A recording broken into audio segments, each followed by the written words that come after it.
Hey guys, Kyoto here, back to uploading videos again, finally after a month-long hiatus that actually segues perfectly into what this slightly different episode of Kyo Reacts is about. As you may know, I was hospitalized for 2 whole weeks with this autoimmune disease called Wegener, also known as Granulomatosis with Polyangiitis? I don't know. Anyway, then I've been gone another 2 weeks catching up on stuff, and it was a horrible experience, but in some ways I guess life-changing and good. I still, of course, would have rather it never happened, though, because it really screwed me, but whatever. Anyway, now I know no one is really gonna watch this video probably, but I'm making this on the off chance maybe this can help somebody who is unlucky enough to go through what I had to go through. Or, you know, maybe this experience I'm going to share will fascinate one or two of you or something. But I've got a lot to say, so I'm going to talk fast and use a cheat sheet. But this is also a little bit for me, too, so I can remember. So I'll be going into detail because there's some stuff I'm starting to forget already. Like, this was like a month ago, as far back. And I wish I wrote in some sort of diary or something while I was in the hospital. But anyway, so without further ado, here we go. So generally I've always been a very fit and young, healthy male or whatever, in good shape, but I've also had my fair share of weird aspects or oddities or issues with my health. And for the few months leading up to the diagnosis of Wegener's, I was having major joint issues all over my body. I would feel pain and have trouble moving these areas as well. And at first I was like, oh, maybe part of my hand hurts a few days and it goes away for a week. Then, you know, my knee hurts for a little bit, a few days, goes away. But then it started happening more and more, and often as like the weeks went by, and it was starting to happen in more and more areas simultaneously. And problems for a few days in each of these areas, and whenever one goes away, another one would pop up somewhere else. And eventually I was able to set up a checkup, but we still didn't really know what was going on. Doctors were scared it might be a rheumatoid arthritis, which would have sucked. That would have been horrible to get. Even worse than what I got with Wegener's, but for a while we thought it could be that. Luckily it did not end up being that. That would have been ugh. But anyway, then later I would go for another checkup, but in the time in between I was having breathing issues in between that first checkup and the second one. And I go to a college in the hills with hundreds and hundreds of stairs, and in the few days in between the checkup I was getting really winded increasingly each day, like, you know, doing all the stairs and walking around campus. And eventually the final day before the checkup I could hardly walk from one flat area to the other. Like I slumped into my car after coming back from a night math course. And I was just like, okay, crap, something's wrong with me. Like my heart feels like it's about to explode out my chest. And then when I went in for the checkup the next day, they're like, oh crap, your oxygen is below 80 and it's supposed to be like almost 100, and your sitting heartbeat is well above 120, which is like what your heart is supposed to be running. You should be at 70 or something, so we're going to get you on oxygen and all this stuff and then send you to the ER in an ambulance. And I'm just like, I felt normal like a little while ago, and now I'm heading to the hospital in an ambulance. And so anyway, they take me from the Palo Alto Medical Clinic to the Stanford Hospital. Lucky me, by the way, because one of the best hospitals in the country. Which, by the way, even Stanford Hospital had a ton of issues, which makes me feel really bad for all the, you know, rest of the people in the country who have to go to crappy hospitals, whatever. It sucks, depressing a little. But anyway, so I'm heading there. The people carrying me around on the stretcher thing were nice and chill. Then I'm sitting in the ER for hours on end, waiting for a room. But anyway, so I'm just like watching the Iowa caucus. I think the Iowa caucus votes being counted on CNN or Fox or something. The nurses in the ER don't give two craps about their jobs, actually. By the way, service was terrible. Now, all the other nurses in the hospital, angels, but the ER ones, ugh. By the way, screw me, like, my piece of crap iPhone broke right before this all happened, which was just the biggest inconvenience. I got my Android phone on the way. On the mail, but anyway, yeah. Next, so they take me into a room and talk to me about stuff, and I'm hazy on the details because it's been like a month since this happened, but there was a lot of talking and nice staff, and then there was a hard decision to make and what to do, how we should proceed. And because the doctors didn't know I had Wegener's yet, and they didn't know what was going on with me, and they thought, hey, it could be rheumatoid arthritis, it could be pneumonia, it could be some horrible infection, they didn't know. They eventually decided to put me in an artificial coma, and this could have easily gone wrong. I could have been out for weeks. Luckily, I was out for like a day. They did some stuff to my lungs, I think, put 1 billion tubes and drugs into me, and then, oh god, I don't even want to think about it. Oh god, I still haven't looked it up on YouTube, what the process looks like. I'm too scared, but they basically shove a tube up my urethra, my pee-pee, so I drip through that or whatever. Oh god, anyway, I actually, before this went, before I went down, like they put me on the happy gas or whatever, I was hoping maybe some funny stuff would happen or I'd be all loopy. Like I was like, hey Dad, film me just in case nothing. He didn't, because nothing happened. When I woke up from the gas, like, I was hoping I could get a viral video or something, but no. But sadly, naturally, I'm insanely resilient to drugs and painkillers and stuff, so I was normal. Like, it never has any effect on me, which made the next 2 weeks suck, too, because, you know, I basically just have to bear through all the pain myself. Luckily, I also have a really high pain tolerance, too. Yeah, because I'm a tough guy. Yeah. But anyway, so after that, going through, but so after that, I'm actually really happy and giggly the rest of the day. They had me on high amounts of, rest of the day, like, I was out for like a whole day, but then they had me on high amounts of steroids, and I guess there was some sort of upper effect at first. By the way, I'll get this out of the way now. All the nurses from this point on in the hospital were so freaking nice. They were all such amazing people, and such interesting life stories, and they all really cared about their patients and put so much care into their jobs. Like, bless them, like, they were all so great. And all, yeah. Also, the hospital food at Stanford totally disproves the hospital food sucks myth. Oh my god, it was like eating at a quality restaurant for breakfast, lunch, and dinner every day. Although this was also bad because I was eating like thousands of calories, yet sitting in bed not able to move at all, so gained a lot of weight. But the food was so good. I ate so many different delicious meals, ordering whatever I want. Oh my god, I felt like a king. It was so good. But anyway, now we're getting to where things sucked. This is the depressing part. Oh, by the way, worth mentioning, my parents did visit me every day. They were very nice. I loved them. My dad was around quite a bit because, well, he has a lot of free time on his hands.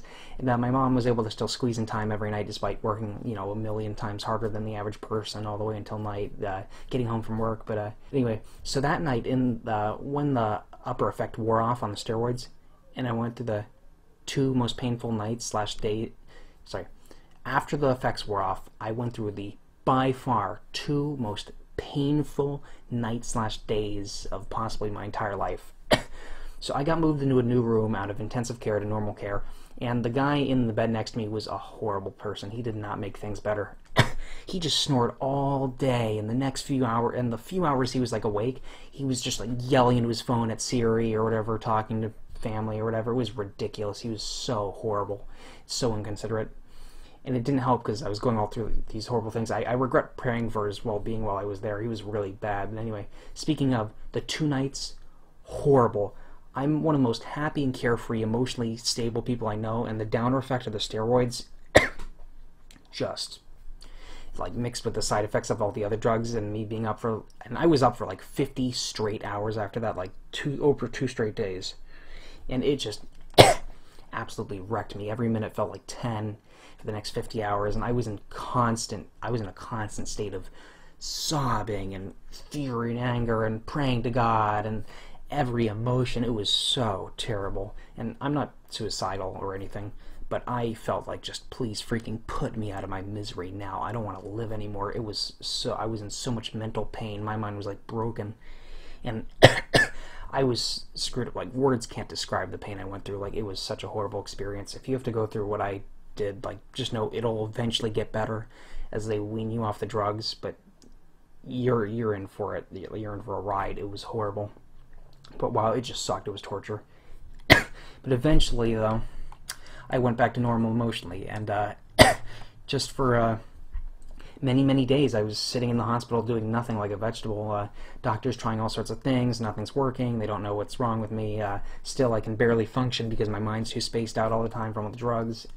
So I can't get anything productive done, just 2 weeks of my life wasted, despite me having a laptop too now. Like, my dad brought my laptop so I could work on it, but didn't really do anything. I filmed that video as soon as I was emotionally stable again, or whatever, the thing where I was like, hey guys, I'm out of a coma. But yeah, by the way, I really appreciated the support you guys showed. That was really nice, and glad we had insurance, because we blew through our $5,000 deductible on like the first day. But if we didn't have insurance, we'd literally be bankrupt right now. My family, like, hundreds of thousands of dollars in debt. Our insurance company is still getting charged thousands and thousands every week for all the stuff they're still doing to me. Short side note, I walked out of all this really appreciating good health. I walked out a lot more religious. Like, I had priests and other people doing communion visits to me every day. I also walked out less religious too, because, you know, it's like a lot of my prayers are answered, but it's like the common, you know, why do you let all this horrible stuff happen to us, and why are all these people like around me suffering, and, you know, I don't know, I don't want to start a debate on that, but it changed my thinking in a lot of ways. I also walked out really just more than ever wanting our freaking totally broken, absolute crap medical system in America to be fixed. Like, and in most places of the world, too, it's crap also. Like, why can't we just do what Singapore and Switzerland does? I will never know. Anyway, nearing the end, I think, so... Anyway, so eventually, after many days, like, they're like, you've got Wegener's, it's this autoimmune disease where your body tries to attack and kill itself because screw you. And then they're like, you're the first case the hospital's seen in, like, 1 or 2 decades or something, yay, hooray. But time goes on, more drugs are getting pumped into me, eventually they figure something out, they're like, okay, I think we know what to do. And I don't know if I'm forgetting anything else. Oh, yeah, one thing. So I got moved into a bunch of different rooms and had, you know, as I said, many amazing nurses, but the last guy I roomed with, he was quite the character. It was this black veteran, maybe in his 40s, and he did not like white people, or Hispanics, or Muslims, or Asians, or foreigners. He really didn't like ISIS either. He gets a pass on all his behavior because he's a veteran, and you know it seriously screws you up. Like I think he like tried to kill himself on like 3 different occasions, and he was like missing a foot, and saw a lot of people die. But man, once again, the nurses are saints at the Stanford Hospital. They are so amazing, because he was just yelling at him and cursing him out constantly and babbling and like, you're trying to kill me, and you know you don't care about me, and you know America's dying, and you know you're all racist, and you know you're trying to put the black man down and all that. And anyway, he also talked a lot to himself, spouted a lot of crazy person stuff. Sorry for my ranting, but while I was there, I tried to talk to him and comfort him, and because he was in a lot of emotional distress, and I lied and I pretended I agreed with everything he was saying, and I made up a bunch of stuff and fake views about how horrible certain things were, and all that to put him at ease, because his pain meds or his morphine or whatever, you know, wasn't really doing its job, and he was in a lot of pain. Yeah, for some reason they also gave me gift cards. For some reason, they're just like, here's a pile of Starbucks gift cards. I don't even drink Starbucks or coffee in general. They're like, here for putting up with him and being nice to him and helping us calm him down. But what else? I thought there was only 2 more things off the top of my head. We're almost done here. I miss the puppies.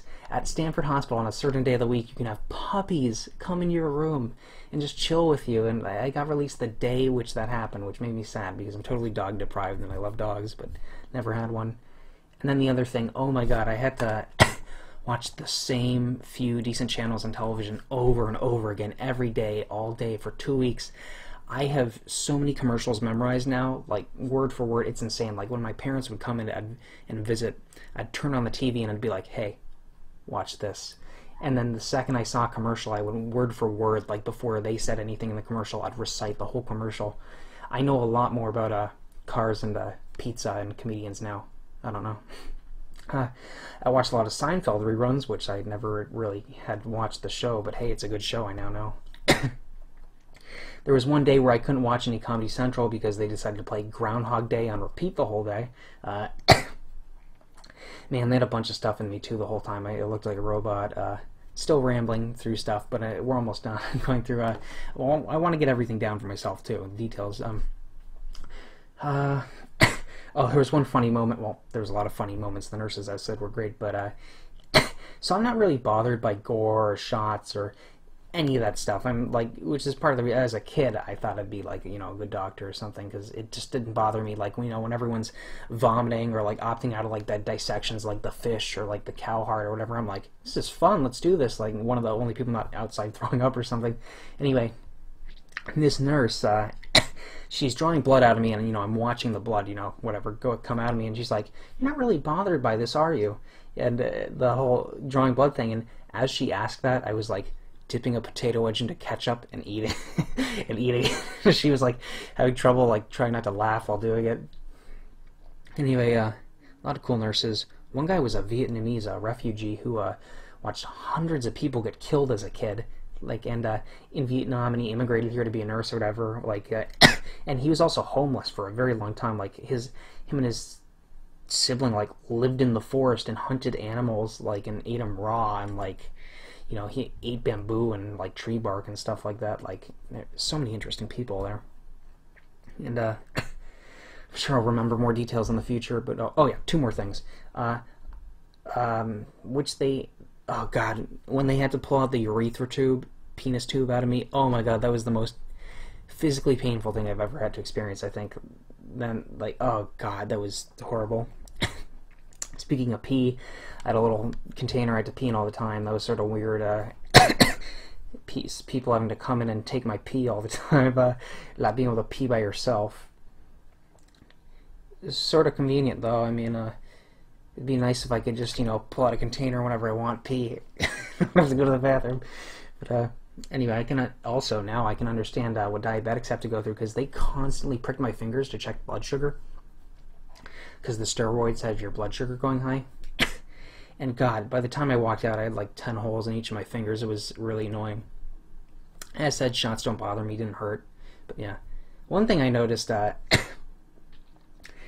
was a show as a kid called Dragon Tales. I don't remember anything about it. Like, two kids like go to a magical land in a book with dragons or something, but there was some episode, I don't remember anything. I just remember like there was a dragon, like a green and purple one, I think, like he had two heads, and he had to get a shot or something, and what he did was like closed his eyes and like pinched his own hand or something.